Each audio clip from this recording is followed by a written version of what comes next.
I want to encourage people to like think about Epstein, not just in terms of, you know, the obviously horrifying, uh, terrifying, evil things that he did, but also the sort of position that he occupied in the world and the sort of elite that he was a member of the elite whose purposes he served.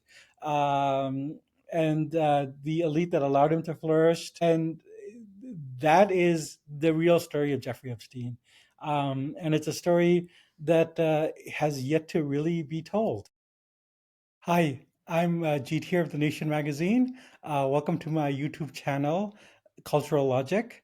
Today, I want to take up somebody who's very much in the news, Jeffrey Epstein. The scandal around him is once again exploding after the Democrats in the Congress released a huge cache of emails from Epstein and his cronies. And it does reopen the whole issue of Epstein's relationship with Donald Trump. I mean, they had been very close friends for a long time, and in the emails, Trump's name is linked with one of the victims. The As well as many other indications that Trump had been aware of Epstein's crimes and might quite possibly have been a participant in them. But the emails also document Epstein's very extensive network that includes very powerful people, both Republicans and Democrats, as well as international figures. And we're talking about people like former Treasury Secretary Larry Summers, who's also the former president of Harvard, people like the billionaire Peter Thiel, people like Steve Bannon. So I wanted to step back and talk about, I think, what is a kind of hidden Epstein scandal amid all this. I mean, obviously, there's understandable and justified concern about his horrific crimes as a trafficker of children and as a sexual abuser, rapist of children, and questions as to whether he was. Uh, these activities overlapped with blackmail and explained his position in the world. But I think all these emails and also some other reporting that's been done by independent media, but hasn't really penetrated the mainstream media, brings up another side of Epstein, which I think explains him and explains the kind of mysteries of how this figure was able to so brazenly commit crimes for so many years, and until like virtually the end of his life, until he was found dead in a prison cell in 2019, enjoyed the company of some of the most powerful and prestigious people in the world. People who are like sort of political leaders, leaders in academia, in the media, and not just their sort of friendship, but in the case of some very prominent journalists like Michael Wolff, as well as a reporter at the New York Times, enjoyed a kind of complicity and with them. So I think that the way to understand Epstein is we really have to look at not just his sort of crimes, but the way he was a member of this elite and the function he served in that elite. And I guess there's been sort of like long-standing speculations and rumors that Epstein was either a CIA asset or a Mossad asset, or quite possibly both. And the origins of this rumor are a statement that was allegedly made by the federal attorney who negotiated the 2008 sweetheart deal with him, Alex Acosta, who later became Secretary of Labor under Trump. And Acosta allegedly had said when he was being vetted for his cabinet position in 2017, the beginning of 2017, that he was told Epstein belonged to intelligence. Now, we know now, thanks to a release from the House Oversight Committee, that under oath, under testimony, Acosta denied that he made this statement and says he isn't aware of whether Epstein did or did not belong to intelligence. Uh, I think that that has kind of created a red herring frankly. I think that what the evidence kind of shows is not so much that Epstein belonged to intelligence, but rather that intelligence belonged to him. That however he got his wealth and position, he was, uh, uh, for a large chunk of his life, a very powerful figure with a policy making role in foreign policy. And this came about through his wealth and through his networking abilities. And he was a node within the American empire, with contacts that extended to many of the sort of satrapy, comprador regimes of the empire, especially in the Middle East. I mean, Israel gets singled out, but he also, this is someone who had traveled to Saudi Arabia under fake passport, was talking to various Emirates about schemes, very sinister schemes, to you have tracking devices on people's shoes. Um, and so I think that, like if one wanted to frame Epstein, like think about who he is, it's closer to say that intelligence belonged to him than he belonged to intelligence. And To pull back a little bit, I want to give a shout out to the excellent reporting of Matthew Petty at Reason Magazine, the Libertarian Journal, and also to Murtaza Hussain and Ryan Grimm of Dropsite, excellent investigative site. And these individuals, starting with Petty, but really Hussein and Grimm have taken up this and have written many articles on this. They've really like dug into this deep question of Epstein's relationship to foreign policy, and particularly they have done looked at hacked emails from the former Israeli Prime Minister Ehud Barak, who had been very close and very tight with Epstein, and whose emails are available. Many of them on a site called Distributed Denials of Secrets, a kind of WikiLeaks organization. And what these emails, which have been verified by other methods, you can look at the emails and then connect it up with Barak's schedule and also see stuff in there that hasn't been published elsewhere. These emails have been authenticated. What they show is that Barak and Epstein were very close for many years, were business partners, had been involved starting in 2015 with a surveillance tech company, and that through the lens of this relationship between Epstein and Barack, one can sort of see the glimmers of just who Jeffrey Epstein was and the role that he played in the American empire. And So I want to start with like something that Hassan and Grimm quoted Epstein as saying, which is in a letter in 2014 with Ehud Barak. Epstein was reading the news and very delighted at all the wars that were spreading in the world. And he wrote to Barak, with civil unrest exploding in Ukraine, Syria, Somalia, Libya, and the desperation of those in power, isn't that perfect for you? And understand that Barak is, trying to set up a surveillance tech company that would take Israeli surveillance tech and sell it to regimes all over the world. And Brock said, was trying to actually thinking that, like, hold your horses. You're getting a little too enthusiastic. And said, emailed back, you're right in a way, but not simple to transform it into a cash flow. So what we're talking about here, is what Naomi Klein analyzed as disaster capitalism. This is like two guys who are looking at, the spread of chaos, war, troubles around the world, and they're thinking, hey, there's an economic opportunity here. And it's an economic opportunity that Barack as an Israeli and Epstein as an American are uniquely able to leverage. Like Israel really is, as people say, the kind of laboratory for the development of authoritarian methods that are then exported around the world. This is a famous sort of Palestinian laboratory based on a book of that same name. And uh, the United States has many clients and wants to have many clients that can use this technology, and this is a way of integrating the empire. Uh, and so, what Hassan and Grimm show is that Epstein, with his relationship with Barack, was able to both sell tech and create a closer diplomatic ties between Israel and uh, Mongolia. This was also done at Cote d'Ivoire in Africa.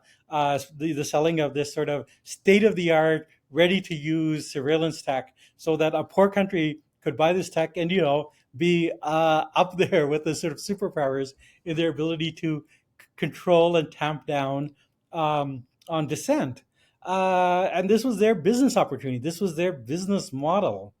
Beyond that, Hussein and Graham have shown that there was an Israeli intelligence agent who had been a long time handler for Aid Brock, who often came to stay with Jeffrey Epstein. And there's like a lot of sort of funny businesses where like he's kind of, this is a very senior person, very high up, and is like has to like run an errand to drop off earbuds and pick up things and bring them back to Epstein and between Epstein and Barack. And I don't think it takes much to say that there seems to be some sort of espionage connection going on there. Now, if one can say that like Epstein and Ehud Barak, had been not just former Israeli prime minister, but had been a senior defense person, and none of this activity is going on without the foreknowledge of the Israeli state, and really in furtherance of the sort of positioning of the Israeli state, set it up for itself. This is how Israel has legitimized itself, not in the eyes of the world, but in the eyes of authoritarian regimes in the Middle East and elsewhere, that we are the people who can provide you protection.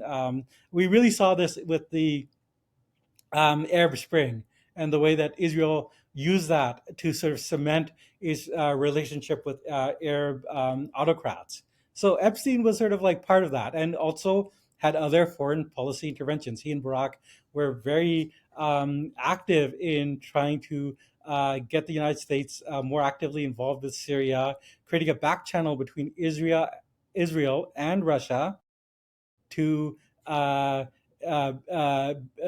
deal with the Syrian situation, to depose of Assad and possibly bring in another autocrat. That was the sort of Israeli kind of hope. And but also doing this all on behalf of the larger policy of isolating Iran. And Epstein had very pronounced views, which are the sort of mainstream views of the sort of both hawks in Israel and their counterparts in the United States, that Barack Obama's outreach towards Iran and attempts to negotiate a nuclear deal were wrong, and that what we needed was a sort of bombing campaign to destroy Iran's nuclear policy. So all of these things sort of show that Epstein was so someone who was actually a very important foreign policy actor. He was kind of like a diplomat without portfolio, a Kissinger, had no official position, was in a kind of neoliberal state, kind of a private citizen Kissinger. Um, and and uh, I would add, the reporting really focuses on his relationship with Israel, but none of this could happen without the fact that Epstein was an American citizen operating in the United States. There's like no possibility that the Central Intelligence Agency was not aware of these activities and to some degree complicit in them. These are all like within mainstream American kind of politics. This is how the American empire works. And Israel is an important spear carrier within that empire.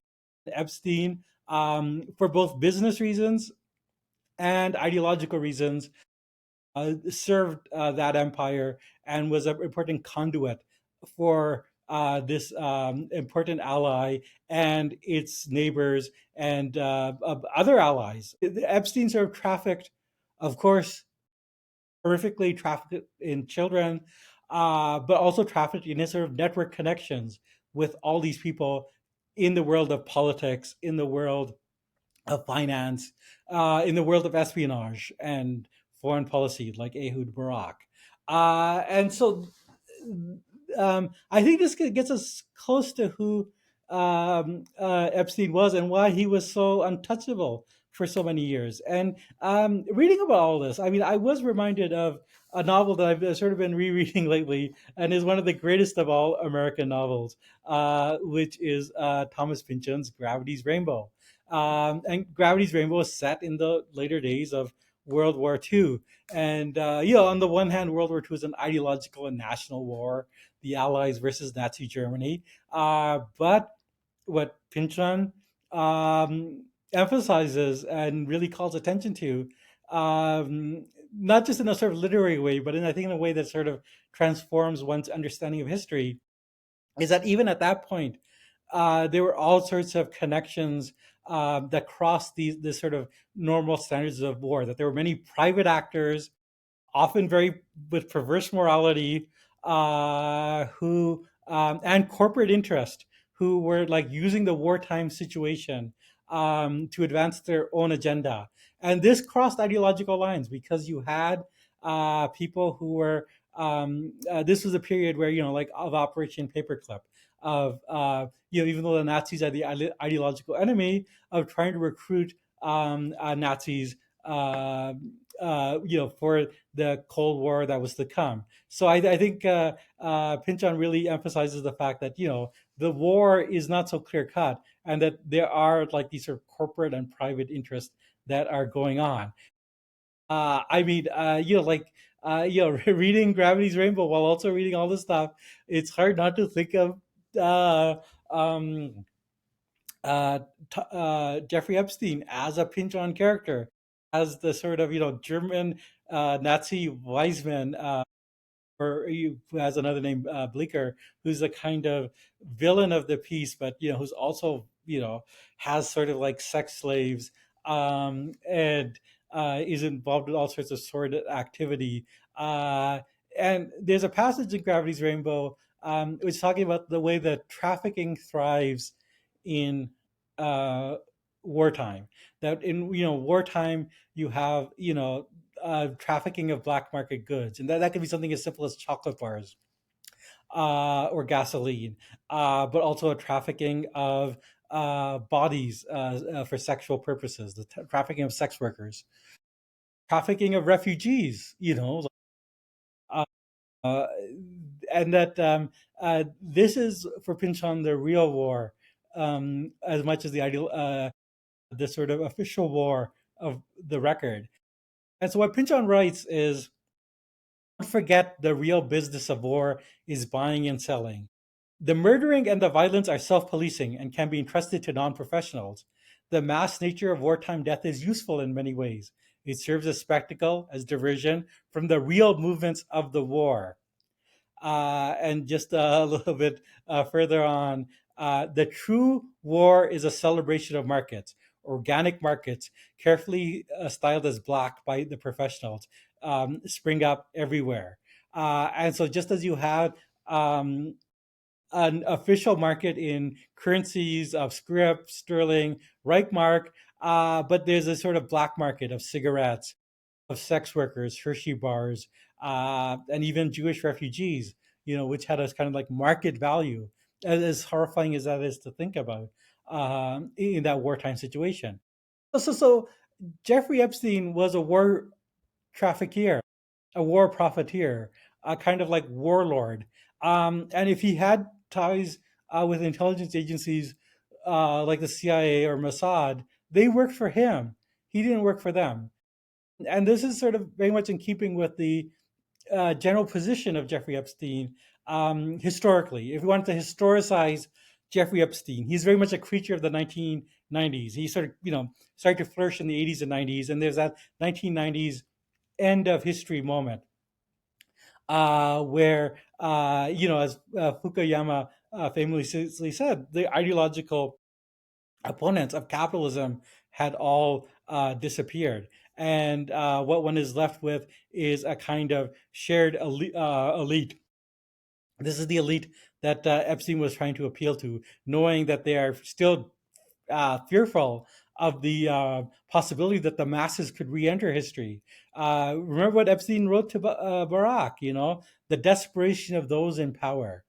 That is how Epstein and Barack hope to make money. And Epstein himself, I mean, one looks at, in the documents, his friendship with Larry Summers, his support of ridiculously no labels, the kind of like third way group. Epstein is, like if one wants to set aside the horrific crimes, he's like a very typical figure of 1990s centrist politics, the center left and the center right, united in support of the Washington Consensus, of globalization, eternal U.S. Hegemony, especially in the Middle East, bolstered by the alliance with Israel, of globalization, the privatization of government functions, the STEM domination of education at the expense of humanities, and a sort of male centered hedonism.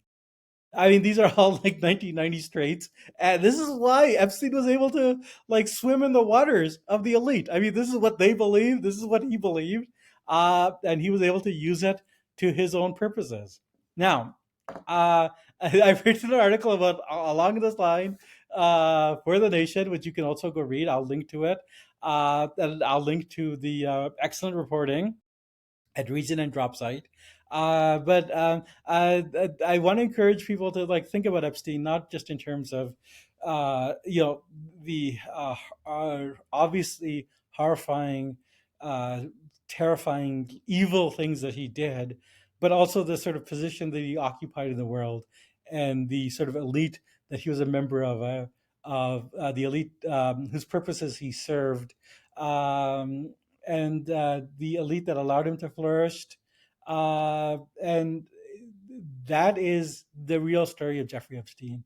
And it's a story that has yet to really be told.